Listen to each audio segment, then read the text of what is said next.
Be Bridget, 34, HR Manager. I've been a dedicated supporter of workplace inclusivity and women's career advancement throughout my career. Finally get promoted to head of HR for the Solutions Department after years of fighting for recognition. This is my chance to make real change and show what progressive hiring looks like. Department has been male-dominated for too long. Time to fix that. First day in charge, look at department demographics.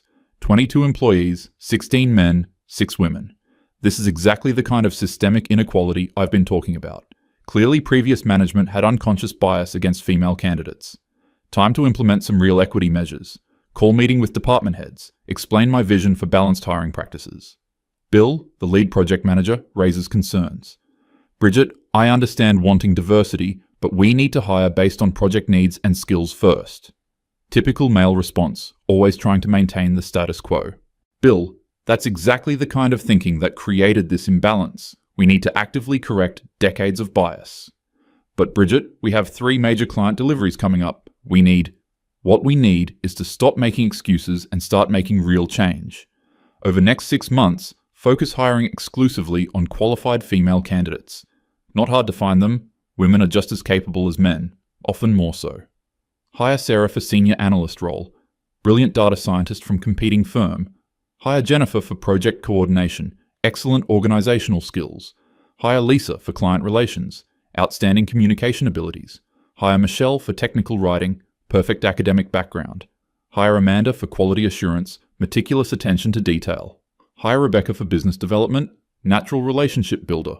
By month 4, department is 14 men, 14 women. Perfect balance achieved through strategic hiring, finally proving that equitable workplaces are possible when someone has the vision. Bill approaches me again, looking stressed. Bridget, I need to talk to you about staffing continuity planning. What about it? Well, 6 of our new hires are all around the same age, and I was thinking, stop right there, Bill. If you're about to suggest what I think you're suggesting, that's illegal. I'm not suggesting anything discriminatory. I just think we should have backup plans for what? For when women exercise their basic reproductive rights? That's not what I meant. This conversation is inappropriate and I'm documenting it. Bill gets frustrated, voice rising slightly. Bridget, I'm not being discriminatory. I'm talking about basic workforce planning. What happens if multiple people take leave at the same time? That's a hypothetical scenario you're using to justify continued bias. It's not bias, it's planning. What if 3 people get sick at once? What if there's a family emergency? What if you focused on supporting your female colleagues instead of creating imaginary problems? Bill walks away shaking his head. Typical male fragility when challenged on their assumptions. Month 6, get amazing news. Sarah announces she's pregnant, due in 5 months. So happy for her. This is exactly why we need better maternity policies. Start working on enhanced leave package to support her. 2 weeks later, Jennifer comes to my office beaming. Also pregnant, due around the same time as Sarah. What are the odds? Must be something in the water, we joke. Already planning how to make this the most supportive workplace for new mothers. Month 7, Michelle stops by during lunch. Bridget, I have some wonderful news. Pregnant too, due just a few weeks after Sarah and Jennifer. This is incredible, like the universe is validating our progressive hiring. 3 strong women about to become mothers, proof that you can have career and family. Week later, Amanda schedules private meeting. Hands me positive pregnancy test with huge smile. Due date, almost exactly between Michelle and Rebecca. 4 pregnancies. This is like a fairy tale of work-life balance. Lisa and Rebecca both come forward within days of each other. Both pregnant, due within 6 weeks of the others. 6 pregnancies announced within 3 weeks. This is unprecedented, beautiful, perfect timing for our new family-friendly policies. Bill requests urgent meeting. Storms into my office, face red with anger. Bridget, we have a serious problem. If you're about to complain about my colleagues' personal lives, 6 people, 6 key positions, all due within 2 months of each other. And that's a beautiful thing, Bill. Beautiful. Bridget, these women handle critical client deliverables. Sarah manages the Integrated Solutions project, Jennifer coordinates the Morrison account, Michelle writes all our technical documentation, all of which can be handled by capable team members. Bill slams his hand on his desk, genuinely angry now. With what team members? You've created a department where half the specialized knowledge is about to walk out the door simultaneously. They're taking legally protected leave, not walking out.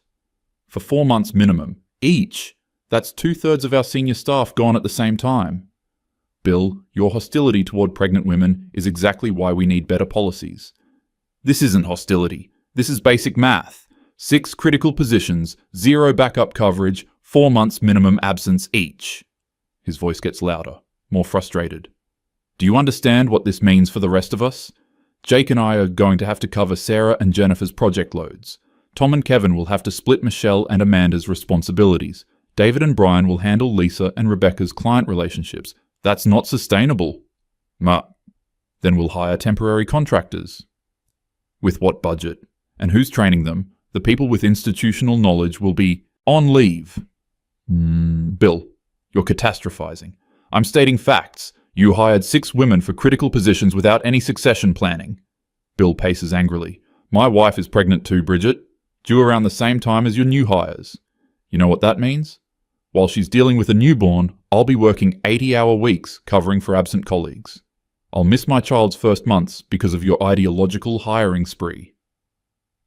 That's not my fault. It absolutely is your fault. You created this situation. You dismissed every warning about workforce planning. Week later, David from Client Relations requests meeting. He looks exhausted before the crisis even starts. Bridget, I need to understand the transition plan for when Rebecca and Lisa go on leave. We'll cross-train existing staff. Who? I'm the only other person in Client Relations. You want me to handle 32 active accounts alone? Temporarily, yes. Temporarily? Bridget, that's 18 months of combined leave between them. David, I understand your concerns. No, you don't understand. My daughter has soccer games. My son has school concerts. My wife works full-time. If I'm covering for 2 people for 18 months, my family suffers. David's voice gets sharper, angrier. You know what happened when Jennifer hired all those women? You created a time bomb. Now it's exploding and everyone else gets hit with shrapnel. That's an extremely inappropriate metaphor. It's accurate. 6 people leaving simultaneously isn't bad luck, it's poor planning. And now the rest of us pay the price. David, your attitude toward working mothers... My attitude is that I shouldn't have to sacrifice my family because you made ideological hiring decisions, he continues, voice rising with frustration.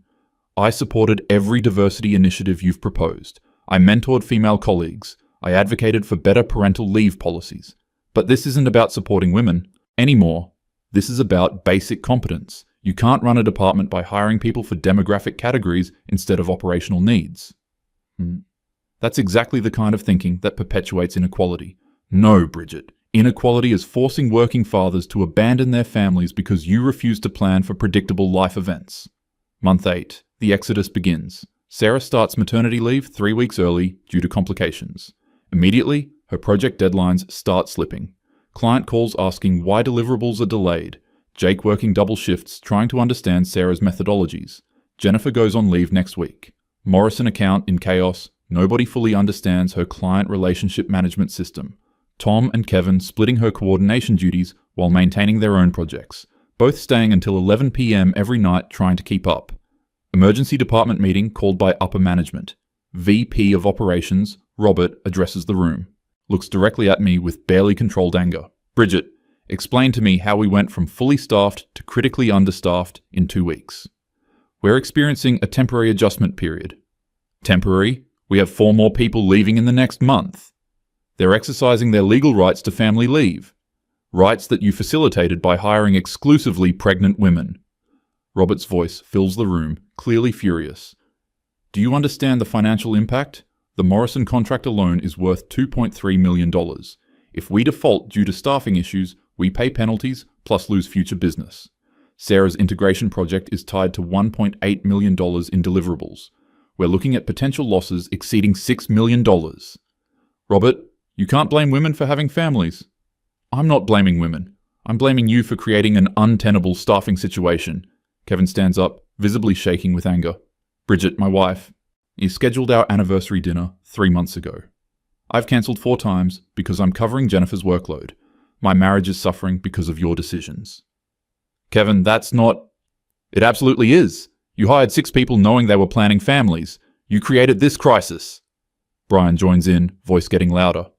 My son asked why Daddy doesn't come home anymore. I'm working Sarah and Michelle's projects, plus my own. 70-hour weeks, minimum. My family thinks I abandoned them. Brian, these are temporary adjustments. Temporary? 18 months of combined leave isn't temporary. And you hired replacements? Where? Jake slams his laptop shut, furious. Where's the succession planning, Bridget? Where's the knowledge transfer documentation? Sarah left with half-finished algorithms nobody else understands. Jennifer took client relationships that existed only in her head.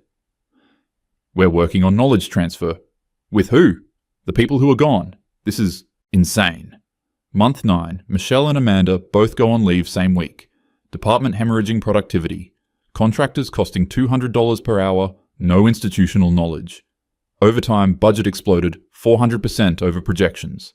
Clients threatening to pull contracts due to missed deadlines. Robert calls me into his office, door slams behind us. Bridget, this stops now. What stops? This disaster you created. We're bleeding money. Jake worked 97 hours last week. David collapsed from exhaustion and spent the night in the hospital. David collapsed? Exhaustion. He's been working double shifts for 2 months straight because you created an impossible situation.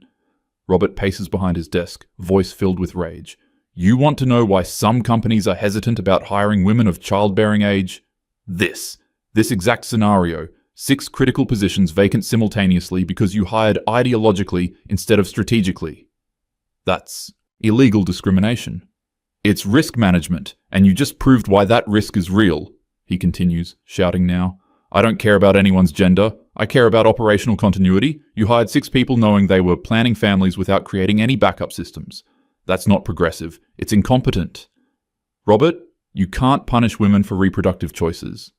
I'm not punishing anyone. I'm dealing with the consequences of your choices, your hiring decisions, your refusal to plan. Month 10, Lisa and Rebecca both leave within days. Department completely crippled. Remaining 8 men covering work of 14 people. Client contracts being terminated left and right. Emergency hiring of expensive consultants just to maintain basic operations. Bill confronts me in break room, exhausted and furious. Bridget, look what you've done. Gestures at Tom sleeping at his desk during lunch break. Tom missed his daughter's birthday party yesterday.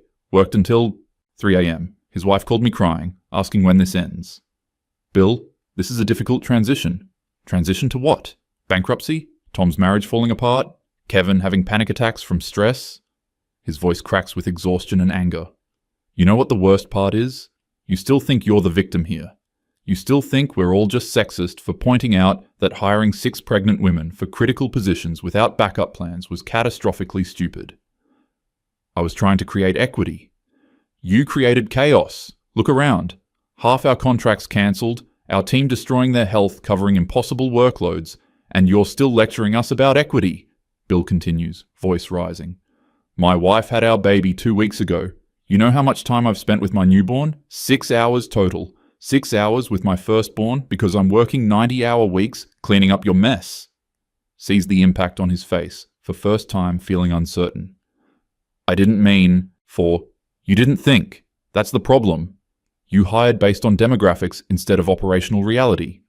Month 11, financial review meeting. CFO presents devastating numbers. Department $4.7 million over budget. Contractor costs $890,000. Overtime costs $1.2 million. Contract penalties $2.1 million. Lost future business estimated $8.3 million. Entire executive team staring at me. Robert addresses the room.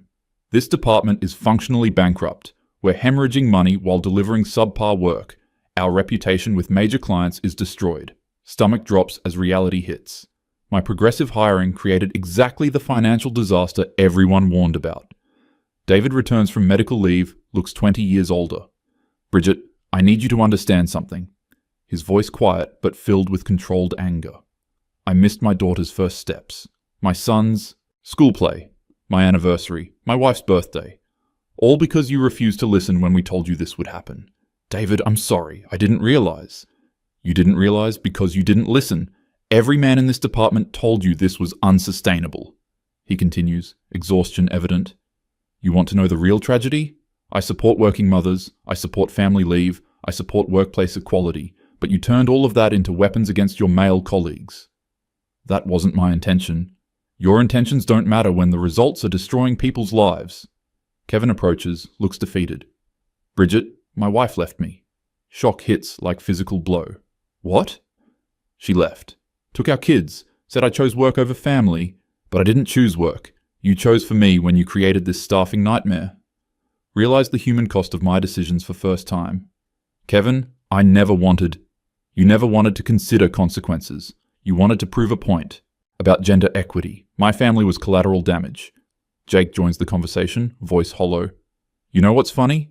You hired women to prove they're just as capable as men, but then when they all left simultaneously, you expected men to pick up all the slack without complaint. I expected the team to support each other. Support? Bridget, Brian's been hospitalized twice for stress-related issues. Tom's wife filed separation papers. David collapsed from exhaustion. How is that support? The weight of everything starts hitting. Look around department, see exhausted faces, see empty desks where Sarah, Jennifer, Michelle, Amanda, Lisa, Rebecca used to sit. See remaining men who look broken, defeated, angry. Realize I created exactly the scenario that validates companies' unspoken concerns about hiring multiple women of childbearing age simultaneously. Brian walks over, voice shaking with controlled rage. You want to know what I learned from this experience, Bridget? What? That progressive hiring policies mean nothing without operational planning. You hired women to make a statement, but you didn't hire backup staff. You didn't create knowledge transfer systems. You didn't plan for predictable life events. I was fighting discrimination. No, you were proving stereotypes. You showed that hiring multiple women without strategic planning creates exactly the problems companies worry about. Tom approaches, looking broken. Bridget, my daughter asked why Daddy doesn't love her anymore. Heart sinks. Tom, because Daddy's never home. Because Daddy missed every bedtime story, every dinner, every weekend for 6 months. Because you decided to use my life to prove your ideological point. I didn't mean for families to suffer. But they did. All our families did. While you felt good about your diversity statistics. Month 12, upper management meeting. Robert addresses room with barely contained fury. The solutions department is being restructured. Bridget, you're being moved to a different role. Demotion hits like physical blow. Robert, if you just give me time to... Time? You've had a year. A year to prove that ideology without planning works. Look at the results, he continues, voice filled with anger. 6 resignations from overworked staff. 4 divorces directly attributable to impossible work schedules. 2 stress-related hospitalizations. Nearly $5 million in budget overruns. 8 major client relationships destroyed. The maternity leaves were temporary. The damage is permanent. You think Jake's marriage heals overnight? You think Kevin gets his kids back? You think our clients forget about missed deadlines? Bill speaks up, voice raw with exhaustion. Bridget, do you understand what you proved? What do you mean? You proved exactly why some companies are afraid to hire women of childbearing age. Not because women are incompetent, but because hiring multiple women without succession planning creates operational disasters. That's not what I intended to prove. But it's what you did prove. You validated every unspoken concern about business continuity and pregnancy leave. David adds, voice bitter. The tragic part is, this could have been avoided completely. How? By hiring qualified people regardless of gender, with proper succession planning for any employee absence. By creating systems that don't depend on individual knowledge. By listening when your male colleagues raised legitimate operational concerns. I thought you were trying to maintain male dominance. We were trying to maintain operational stability. There's a difference. Jake speaks quietly. You know what real equity looks like, Bridget? What? Hiring the best people, supporting all employees through life transitions, and planning for predictable absences. Not creating situations where men sacrifice their families to cover for poor planning. I wanted to create opportunities for women. You created a cautionary tale about ideological hiring. Companies will use this department as an example of why balanced succession planning matters. Brian's voice is hollow. My wife won't speak to me. My kids barely know me. For what? So you could prove a point about gender ratios? Brian, I'm sorry. Sorry doesn't fix destroyed families. Sorry doesn't undo 6 months of 90-hour weeks. Sorry doesn't explain to my 8-year-old why Daddy was never home. Sitting in empty department, reality finally hitting. Realize that my approach created exactly the scenario that makes companies nervous about hiring women. Not because women are less capable, but because hiring multiple people, planning families without backup systems, creates unsustainable staffing gaps. Understand now that the men's concerns weren't about discrimination. They were about basic workforce management. Kevin walks by with box of personal items. Kevin, wait. What, Bridget? I never meant for your family to suffer. But you never considered that they might. You were so focused on proving women deserve opportunities that you forgot the men who would pay the price for your poor planning. I thought I was fighting bias. You were creating new problems while ignoring obvious solutions. Hire qualified people, plan for predictable absences, cross-train staff, basic management. Tom stops at my desk. Tom, I want to apologize. Apologize to my daughter. Tell her why Daddy missed her childhood because you refused to plan for maternity leaves. I didn't refuse to plan. You hired 6 pregnant women for critical positions without succession planning. If that's not refusal to plan, what is? Realize he's completely right. I was so focused on demographic targets that I ignored operational requirements. Bill approaches for final conversation. Bridget, you want to know the real tragedy here? What's the real tragedy? You could have achieved everything you wanted. Gender equity, family-friendly policies, women in leadership roles. All of it. But you approached it ideologically instead of strategically. I don't understand the difference. Strategic would be hiring qualified women while cross-training teams, creating backup systems, planning for predictable absences, building sustainable diversity. He continues, voice tired but no longer angry. Instead, you hired demographically and expected magic to solve the operational challenges. When we raised concerns, you called us sexist. When the crisis hit, you blamed everyone except your planning failures. I thought you were trying to block progress.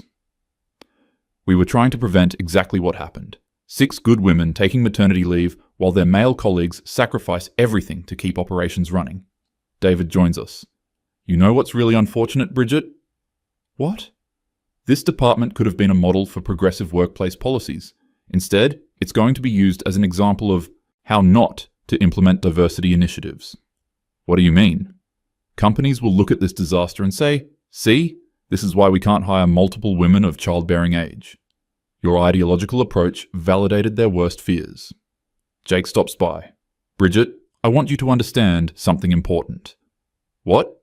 None of us opposed hiring women. We opposed hiring without succession planning. There's a crucial difference that you refuse to see. I see that now. Do you? Because for a year, you treated every operational concern as gender discrimination. You made it impossible to have honest conversations about workforce management. Brain approaches, looks exhausted. You know what I learned from this experience? What did you learn? That good intentions without practical planning create disasters. You wanted to help women, but you ended up creating a situation that makes companies more hesitant to hire them. How did I do that? By proving that demographic hiring without operational planning creates exactly the problems companies worry about. You gave ammunition to actual discriminators. Month 13, sitting in new reduced role, former department completely restructured. Half the remaining men transferred to other departments, couldn't handle the trauma. New management implementing exactly the succession planning we should have had from the beginning. Cross-training programs, backup systems, knowledge documentation. Everything the men had suggested and I had dismissed as discrimination. Receive email from Sarah, back from maternity leave. Bridget, I heard about the department restructuring. I feel terrible that our leaves caused so much chaos. Realize Sarah doesn't understand. It wasn't their leaves that caused chaos. It was my failure to plan for their leaves. My refusal to listen to legitimate operational concerns. My decision to hire demographically instead of strategically. Right response carefully. Sarah, your maternity leave didn't cause problems. My lack of succession planning did. I should have created systems that could handle predictable absences. First time admitting the truth. My ideological approach created the exact situation that validates companies' unspoken concerns about hiring women, reflecting on entire experience. Understand now that the men weren't opposing women's advancement. They were pointing out obvious operational challenges that I refused to address.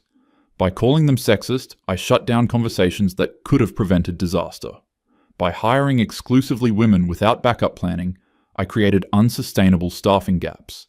By dismissing workforce planning as discrimination, I guaranteed exactly the problems companies fear. Realize the horrible irony. Wanted to prove that women deserve equal opportunities in the workplace. Instead, proved that ideological hiring without practical planning creates disasters. Wanted to show that gender shouldn't matter in employment decisions. Instead, demonstrated why some companies are nervous about hiring multiple women simultaneously, wanted to advance women's careers, instead created a cautionary tale that will be used against women for years. Understand now that real progress requires both ideological commitment and practical planning. Hire qualified women and create succession systems. Support family leave and maintain operational continuity. Fight discrimination and acknowledge legitimate business concerns. The men weren't my enemies. They were trying to prevent exactly what happened. Sitting in empty office, realized the men were right all along. Their anger was justified. Their families paid the price for my refusal to plan. Their warnings could have prevented everything. But I was too ideologically committed to listen. Final realization hits hard. I didn't advance women's opportunities. I created exactly the scenario that makes companies hesitant to hire women. Proved that demographic hiring without operational planning validates every stereotype about business risks. Gave ammunition to people who actually discriminate against women. My progressive intentions created regressive outcomes. Understand now why companies secretly worry about hiring multiple women of childbearing age. Not because women are less capable, but because pregnancy leaves are predictable events that require planning. And hiring multiple people, planning families without succession systems creates exactly what happened here. Operational disasters, burned out staff, financial losses, damaged client relationships. Men in department didn't oppose women. They opposed poor planning. Difference I was too ideologically blind to see. Their concerns weren't discrimination, they were basic workforce management. Everything they predicted came true. Everything they warned about happened. Everything they suggested could have prevented the disaster. Bridget, 35, former HR manager, sitting in reduced role. Learned the hard way that intentions don't matter if outcomes are disastrous. Learned that ideology without strategy creates problems it claims to solve. Learned that refusing to listen to legitimate concerns guarantees failure. Learned that real progress requires both vision and practical planning. Learned why companies have unspoken concerns about certain hiring scenarios. Learned that my militant approach hurt the cause I thought I was advancing. Most painful lesson of all, the men were right, and I was too stubborn to listen.